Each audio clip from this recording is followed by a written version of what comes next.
Welcome back جی خرم. ایک چیز جو تواتر کے ساتھ آپ کے اوپوننٹ خاص طور پہ پیپلز پارٹی والے وہ کہتے ہیں کہ سہولتوں کی سیاست آپ لوگ کرتے ہیں, سلیکٹیو سپورٹ آپ جب دے دیتے ہیں حکومت کو دینی ہوتی ہے.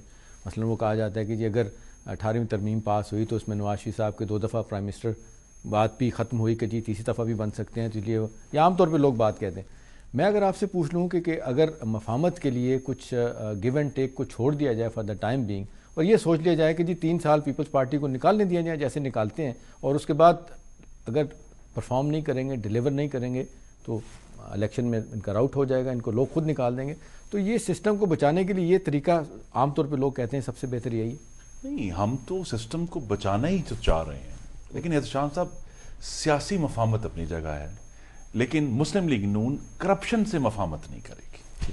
ہم اس سے مفاہمت نہیں کرنے کے لیے تیار نہیں ہیں, اسی لیے ہم نے این آر او کو بھی اپوز کیا تھا پارلیمنٹ میں بھی, جس کی وجہ سے یہ پارلیمنٹ میں آیا ہی نہیں, اور پھر جو ہے وہ حکومت نے این آر او کا دفاع کرنے سے انکار کر دیا سپریم کورٹ میں بھی. اب ان کو یہ ایشوز اٹھ رہے ہیں.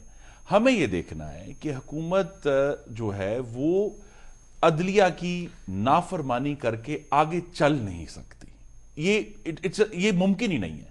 ان کو آخر کار یہ ماننا پڑے گا. اور جہاں تک یہ میں بات کرنا چاہتا ہوں اسپیسیفکلی جو جناب صدر زرداری صاحب نے اپنے 2 ایشوز جو آج اٹھتے ہیں بار بار, استثناء کا کہ انہیں استثناء حاصل ہے, اور دوسرا پارڈن کا. معذرت کے ساتھ مجھے یہ بھی بتا دیں, آپ جو کہہ رہے ہیں نافرمانی اپوزیشن کہیں حکومت اگر کر رہی ہے ان کی نہیں, ان کے فیصلوں کو مان رہی, تو الٹیمیٹلی نقصان آپ کے خیال میں یہ سسٹم کا نہیں ہوگا؟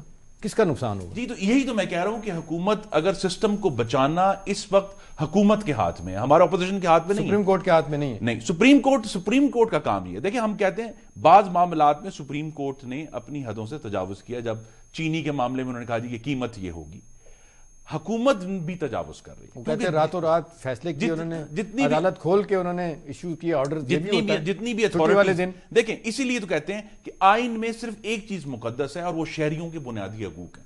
اس کے علاوہ عدلیہ کو اور ایگزیکٹو کو جو اتھارٹیز دی گئی ہیں اس کے اندر ایک بڑی اہم چیز ہے جو آئین میں لکھی نہیں جاتی, وہ ہے ریسٹرینٹ. جس طرح ہم کہتے ہیں کہ جوڈیشری کو بھی ریسٹرینٹ کرنا چاہیے, اس طرح ایگزیکٹو کو بھی ریسٹرینٹ کرنا ہے. مثلا پارڈن کے معاملے میں ان کو ریسٹرینٹ کرنا چاہیے تھا, لیکن انہوں نے اسی لوٹی ہوئی دولت کے بچانے کے معاملے میں اپنے ایک منظور نظر کو جو ہے وہ پارڈن کر دیا. اور جہاں استثناء کی بات کرتے ہیں, استثناء پوری دنیا میں ایبسولوٹ نہیں ہوتا. حکومت اپنے کمرے میں بیٹھ کر نہیں کہہ سکتی کہ ہمیں استثناء حاصل ہے.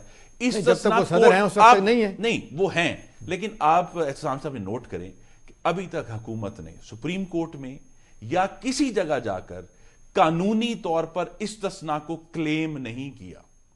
اپنے کمرے میں بیٹھ کر بیانات دے رہے ہیں. پوری دنیا میں جہاں جہاں ایگزیکٹو امیونٹی, مجھے اجازت دینا جی, مجھے آپ بات کر لیں. وہ کہتے ہیں لکھا ہوا ہے, جہاں کلیم کیوں کریں, وہ کہتے ہیں. میں آپ کو عرض کرتا ہوں, پاکستان میں چونکہ اس پہ جورسپروڈنس نہیں ہوئی. 1973 میں جب واٹر گیٹ کا کیس ہو رہا تھا اور سپریم کورٹ نے کہا صدر نکسن سے کہ آپ اپنے دفتر میں کی گئی وہ گفتگو کی ٹیپس پیش کریں کورٹ میں, تو صدر نکسن نے ایگزیکٹو امیونٹی کلیم کی کہ جی آپ, یہ میرا اپنا دفتر کا معاملہ ہے, آپ اس کو نہیں بلا. تو کورٹ نے اس معاملے میں جہاں کہا کہ چونکہ جرم ہونے کا احتمال ہے لہذا آپ کی امیونٹی ہم کینسل کرتے ہیں. تو امیونٹی کہیں بھی ہے وہ آپ اپنے گھر بیٹھ کر ریزیوم نہیں کر سکتے, آپ کو کورٹ میں جا کر کنٹیسٹ کرنا پڑتا ہے کہ یہ کیس آیا ہے صدر مملکت کے خلاف.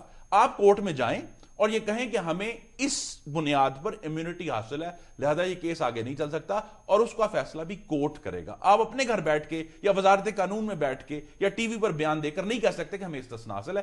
استثناء ابھی تک پوری دنیا میں جو اس کا طریقہ کار ہے وہ یہی ہے کہ آئین میں موجود ہے جناب, امریکہ کے آئین میں بھی موجود ہے, اور ہر جگہ موجود ہے. لیکن ارشاد صاحب امیونٹی آٹومیٹک نہیں ہے. جب اس کے اوپر کورٹ میں بحث ہوگی تو اس کے اوپر ہر ایک چیز آئے گی. اور دوسری بات یہ کہ یہ ہمیشہ آپ کو کورٹ میں جا کر کیس بائی کیس پروو کرنی پڑے گی. میرے ذہن میں یہ آتا ہے کہ صدر صاحب کو امیونٹی کی ضرورت کیوں ہے؟